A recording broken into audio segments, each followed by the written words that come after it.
जल निकासी का कोई उपाय नहीं है। हम चाहते हैं जो वर्तमान प्रतिनिधि है उसमें परिवर्तन हो, नए प्रतिनिधियों को मौका दिया जाए। किसी भी तरह का बदलाव तभी संभव हो पाएगा। वर्तमान प्रतिनिधि से जो 5 साल लोग उम्मीद लगा के बैठे थे वह इसको सफल बनाने में बिल्कुल सक्षम नहीं है।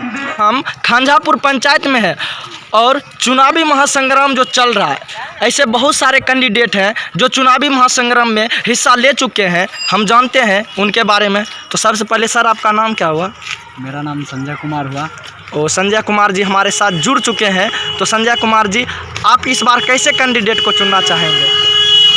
सबसे पहले तो हम ये बता दें, वर्तमान हालात जो आज हम करोड़ में आए हैं, ज़्यादातर हम लोग का इधर घूमना फिरना नहीं रहता है। करोड़ आने के बाद रास्ते पे जो पानी जल जमाव है, जो घर में पानी भरा हुआ है, लोगों की स्थिति इतनी ख़राब है, हैजा मलेरिया फैलने की अवस्था है। कोई भी आके देख सकते हैं। Ward number 18, ward number 19, ward number 20, ward number 12, जल निकासी का कोई उपाय नहीं है। हम चाहते हैं जो वर्तमान प्रतिनिधि है उसमें परिवर्तन हो, नए प्रतिनिधियों को मौका दिया जाए। किसी भी तरह का बदलाव तभी संभव हो पाएगा। वर्तमान प्रतिनिधि से जो 5 साल लोग उम्मीद लगा के बैठे थे वह इसको सफल बनाने में बिल्कुल सक्षम नहीं है।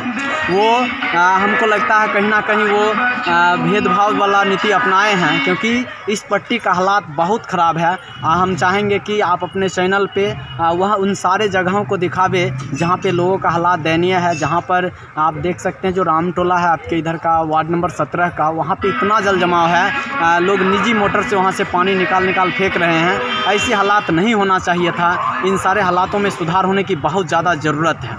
और जैसे कि सर बोले आपने 17 वार्ड में जल जमा हुआ है। आप किस वार्ड से हैं?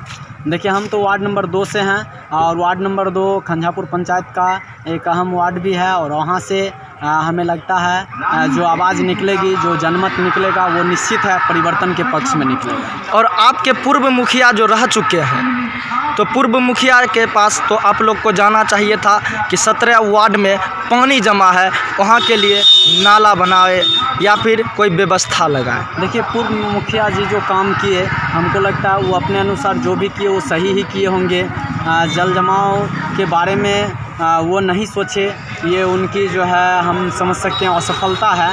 साथ ही साथ नहीं जाने का रीज़न भी है कि उनसे बहुत सारा मांग, बहुत सारा उम्मीद था हम लोगों को, उस पर वो खड़े नहीं उतरे। तो हम लोग समझते हैं कि आगे के लिए उनके पास जाना उचित नहीं था। कुछ चीज़ों के लिए हम लोग पहुँचे थे जिसको वो सीधा नकार दिए। तो इसीलिए हम लोग चाहते हैं कि इस बार मतदान परिवर्तन के पक्ष में किया जाए। सभी जनता से निवेदन है कि आप परिवर्तन के पक्ष में मतदान करें। आप वार्ड नंबर 19, 20, 17, 12 में आए, एक बार घूमें, आप लोगों का हालात देखें, फिर जाके आप मतदान करें। तो आपका कहना है इस बार हम लोग नया कैंडिडेट चुनेंगे, नया उम्मीदवार चुनेंगे। नहीं, बिल्कुल परिवर्तन ज़रूरी है। परिवर्तन ज़रूरी है, लोगों के लिए ज़रूरी है कि आप परिवर्तन करें, आपको करना ही पड़ेगा। और हम जो है खांझापुर पंचायत के एक जनता होने के नाते हम बिल्कुल कहते हैं कि हम लोग का मत परिवर्तन के पक्ष में है। और सभी जनता जनार्दन से भी निवेदन है आप परिवर्तन के पक्ष में मतदान करें। धन्यवाद। तो सर आपने जैसे कि बोला है 17 वार्ड में पानी, तो अगर ये जो कैंडिडेट आप इस बार जो चुनेंगे, इस बार जो जीतेंगे, तो सबसे पहले आप अपने क्षेत्र में क्या विकास करवाना हम चाहेंगे कि सबसे पहले जो है खांझापुर वार्ड नंबर 3 में जो सरकारी स्कूल है उसकी हालात बहुत जर्जर हो चुकी है, स्कूल टूट के गिर चुकी है। हम चाहेंगे कि सबसे पहले उस स्कूल में सुधार किया जाए, उस स्कूल को रिपेयर किया जाए। नहीं हो तो समाज के लोगों से सहयोग लेके, अगर जो प्रतिनिधि बनते हैं अगर वो सक्षम नहीं होते हैं, समाज के लोगों से वो सहयोग लें। सबसे पहले उस स्कूल को सही करें। जो शिक्षण संस्थान है उसकी ये हालात हम लोग से नहीं देखी जाती है। दूसरी बात हम चाहेंगे कि बहुत ऐसा जगह है, जैसे वार्ड 2 की बात करें, वार्ड 2 में 2-4 घर है जहाँ पर जाने के लिए एक बहुत ज़्यादा ज़रूरी है कि वहाँ पे एक पुल बने। घटोर एक जगह का नाम है, हम चाहेंगे वहाँ एक पुल बन जाए। दूसरी बात हम ये चाहेंगे कि गांव में जो शिक्षा का स्तर है उसमें सुधार हो। गांव में पिछले प्रतिनिधि भी ये वादा किए थे कि हम गांव में एक पुस्तकालय बनाएंगे, वो बनाने में सक्षम नहीं हो सके। तो नए प्रतिनिधि आएंगे, हम उनसे ये मांग करेंगे कि गांव में एक पुस्तकालय बनावे, गांव में सभी समुदाय के लिए विवाह भवन की व्यवस्था हो, गांव में अनुशासन की व्यवस्था हो। और दूसरी बात, जो प्रतिनिधि भी आवें वो जनता का सम्मान करें, वो जनता को इज्जत दें, वो जनता को रिस्पेक्ट में बात करें, वो बड़े छोटों के बीच भेदभाव समझें, और सबसे ज़्यादा ज़रूरी है कि उनके पास आर्थिक घमंड ना हो और उनके पास कम से कम सामाजिक ज्ञान निश्चित हो। सामाजिक ज्ञान का अभाव होना हमको लगता है कि एक प्रतिनिधि के लिए लायक होना नहीं है। इसलिए सामाजिक ज्ञान होने वाला प्रतिनिधि ही हम लोग को सिलेक्ट करना चाहिए। हम लोग को जाति धर्म समुदाय से ऊपर उठ के जिनके पास सामाजिक ज्ञान है, जो समाज के बारे में सोच सकते हैं, उनको निश्चित है सबको चयनित करें। ओ, तो आपका कहना है जो पूर्व कैंडिडेट रह चुके हैं उनके पास घमंड है, उनके पास नहीं, मेरा कहना ये नहीं है। मेरा कहना ये नहीं है हम कौन होते हैं उनके पास घमंड करने वाले। मेरा कहना है आप आगे जो जिनको सेलेक्ट कर रहे हैं, आप जिनको चुन रहे हैं, उनके पास ऐसा कुछ भी नहीं होना चाहिए। अगर वो देने में सक्षम है, लोगों को सम्मान दिए होंगे, लोगों को सम्मान देते होंगे, तो निश्चित है जनमत उन्हीं को चुनेगा। और अगर वो नहीं दिए होंगे तो निश्चित है उनके विपक्ष में जनमत आएगा। वो तो आपने जैसे कि बोला है शिक्षा के मामला में, शिक्षा आपके क्षेत्र में बहुत ही एक तरह से बहुत कठिनाई से जूझना पड़ रहा है विद्यार्थी लोग का। बिल्कुल, अभी स्कूल गिरा हुआ है, स्कूल को मतलब, और हमको लगता है कि जो वर्तमान मुखिया हैं उनके घर के काफ़ी नज़दीक है स्कूल, और उसके लिए किसी तरह का कोई व्यवस्था ना देखा जाना मतलब मायूसी निराशा उत्पन्न करता है शिक्षा के प्रति। बाकी जो भी हो, हम बस ज़्यादा कुछ नहीं करना चाहेंगे। हम चाहेंगे कि जो भी लोग मतदान कर रहे हैं वो सम्मान के पक्ष में मतदान करें, वो परिवर्तन के पक्ष में मतदान करें, वो शैक्षणिक विकास के पक्ष में मतदान करें। धन्यवाद। तो देखिए हम और भी यहाँ के कुछ आदमी से जानते हैं। तो सर आपका क्या नाम हुआ? मेरा नाम श्री राम कुमार। और श्री राम कुमार, तो आप इस बार कैसे कैंडिडेट को चुन रहे हैं? देखिए हम वैसे कैंडिडेट को चुनना चाहते हैं जो सबका सुने, सबका बराबर नज़र से देखे, उनको चुनना चाहते हैं। दूसरी नंबर, जिनका पहुंच ऊपर तक हो। क्योंकि सर प्रधानमंत्री आवास में 30,000 और 20,000 का पैसा इसलिए लगता है कि कैंडिडेट का पकड़ ऑफिस तक नहीं होती है। जिनका पकड़ ऊपर तक हो हम उनका जरूर चुनने का प्रयास करेंगे, और जिनको चुनने से जातीयता क्षेत्रवाद चरम पर नहीं पहुँचे। तो आपका कहना है काफ़ी अलग, काफ़ी ऊपर तक पहचान हो वैसे कैंडिडेट को चुने, क्या आसमान तक पहुँचो वैसे कैंडिडेट को आप चुनेंगे? ये लिमिट होनी चाहिए, कुछ का लिमिट होती है। क्या कैसा लिमिट, किस चीज़ में लिमिट? कम से कम उनका ऑफिस तक पकड़, उनको ऑफिस में जैसे ब्लॉक हुआ, ब्लॉक में उनको स्टाफ सुने उनका।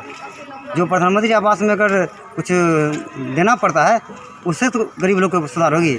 इस तरह से हम लोग तो ऐसे कैंडिडेट को चुनना चाहेंगे जो उनका ऊपर तक पहुँच हो, और ऑफिस में चाहे ब्लॉक का काम हो तो एक बार फ़ोन कर दे तो आपका काम हो जाए। चाहे आपका सही काम हो चाहे गलत काम, सही काम होना चाहिए। हम सही के पक्ष में हैं। तो सही के पक्ष में है तो फिर कैंडिडेट का क्यों आप सहारा ले रहे हैं?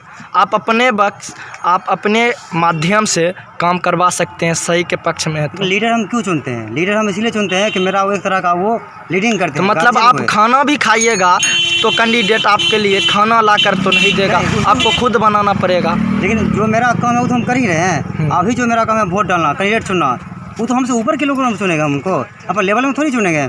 हाँ, तो आपका कहना है आप अपना लेवल से ऊपर के चुनेंगे? बिल्कुल चुनेंगे। वो जो आपका पूर्व कैंडिडेट रह चुके उनका बारे में आपका क्या कहना? पूर्व कैंडिडेट मेरे सम्मानित हैं, उन्होंने जो किया बहुत अच्छे किए, जो नहीं किया हम उम्मीद करेंगे कोई अगर नया आते हैं उनसे भी अच्छा करें, हमेशा उम्मीद करेंगे। तो आपका कहना है कि नया आए उनसे उम्मीद करते हैं कि अच्छा आए तो वो भी ठीक है, लेकिन कोई नया आए तो और बेहतर है। कुछ नया आए तो और बेहतर है। आखिर ऐसा क्यों बेहतर है? हम ये चुनना चाहते हैं कि जो नहीं बने हैं आज तक, पहले उनका प्राथमिकता होगी। जो आज तक खंजापुर पंचायत के पद के मुखिया नहीं बने हैं, वैसा उनका प्राथमिकता होनी चाहिए। अगर जो पुराना है तो उनमें तो वर्तमान ही ठीक है। तो आप किस वार्ड से हैं? 1 नंबर वार्ड से। 1 नंबर वार्ड से हमारे साथ जुड़े हैं। तो सर आपका कहना क्या है शिक्षा के मामला में? शिक्षा में सुधार होने चाहिए। शिक्षा समाज का एक अभिन्न अंग है। समाज का बेस शिक्षा से ही होती है। शिक्षा में सुधार होने चाहिए। आपके क्षेत्र में जो शिक्षा के मामला में जैसे कि सर अभी बोले थे बहुत ही गंभीर है शिक्षा। सही शिक्षा वार्ड नंबर 1 में शिक्षा उतना, वार्ड नंबर 1 नया बसी है, उसमें शिक्षा का सुधार हुई है। उसमें शिक्षा का वो ढंग का प्रॉब्लम नहीं है। दूरी है, हम लोग 4 किलोमीटर तक हाई स्कूल आके पढ़ते हैं, तो वार्ड नंबर 1 के लिए ये प्रश्न नहीं है। तो आपका ये परेशानी है कि 4 मीटर बोले थे सर? 4 किलोमीटर से हम लोग तो आते 4 किलोमीटर हम जाते हैं पढ़ने, तो आपके घर के पास एक स्कूल खुल जाना हैं। चाहिए। स्कूल है मेरा, प्राथमिक विद्यालय है मेरे पास, ऑलरेडी है। ओ, तो आपको तो अच्छा लग रहा होगा, आपके बच्चे बहुत ही कम दूर जाकर पढ़ाई करते हैं। वो तो जो है सो है, ओ, तो इस बार आप अच्छे कैंडिडेट को चुनना हम चाहिए। चुनना चाहते हैं। हम चाहते कोई नया हो, और नया नहीं हो तो वर्तमान जो है तो हम क्या कहें किसी के विषय में, हम तो नया चुनना चाहते हैं। ऐसा क्यों चुनना चाहते हैं नया? नया में ऐसा कुछ खासियत देखे होंगे तभी ना आप नया चुनना चाहते नया अभी सब आदमी चुनाव लड़ने के लिए आए हैं, हम उनको रीडिंग कर रहे हैं, रीडिंग में जो नया आ जाए हम उनको जरूर चुनेंगे। लेकिन हम पहला प्राथमिकता देंगे जो आज तक खंजापुर पंचायत का मुखिया नहीं बने हो, पहला बार जो आए उनको हम प्राथमिकता देंगे पहले। हैं। ओ, ऐसे कैंडिडेट जी, तो ऐसा क्या चीज़ देखे हैं सर जो आप नया आदमी को नया को मौका देंगे, जो वर्तमान को जो दिए मौका। ऐसा क्या नहीं किया आपके क्षेत्र में जो वर्तमान मुखिया जी रह चुके हैं? काम का अंत नहीं होती है, इस व्यवस्था बदलनी चाहिए जी, अगर लोग बदलना चाहते हैं आपका कहना है कि नया कैंडिडेट आए तो नए नए सोच, नए नए विचार, नया नया काम होगा अपने क्षेत्र तो में। उम्मीद तो यही हम करेंगे पब्लिक होने के नाते। वो आपका यही कहना? बिल्कुल। वो तो देखिए, इसी तरह का न्यूज़ पाने के लिए इनका काफ़ी अच्छा थैंक्स सर। इसी तरह का न्यूज़ पाने के लिए BBL न्यूज़ चैनल को सब्सक्राइब नहीं किए तो BBL न्यूज़ चैनल को सब्सक्राइब कर ले, और बेल आइकन को प्रेस नहीं किए तो प्लीज़ बेल आइकन को प्रेस कर दे, ताकि कोई भी वीडियो डालूँ तो सबसे पहले आप तक पहुँचे। धन्यवाद।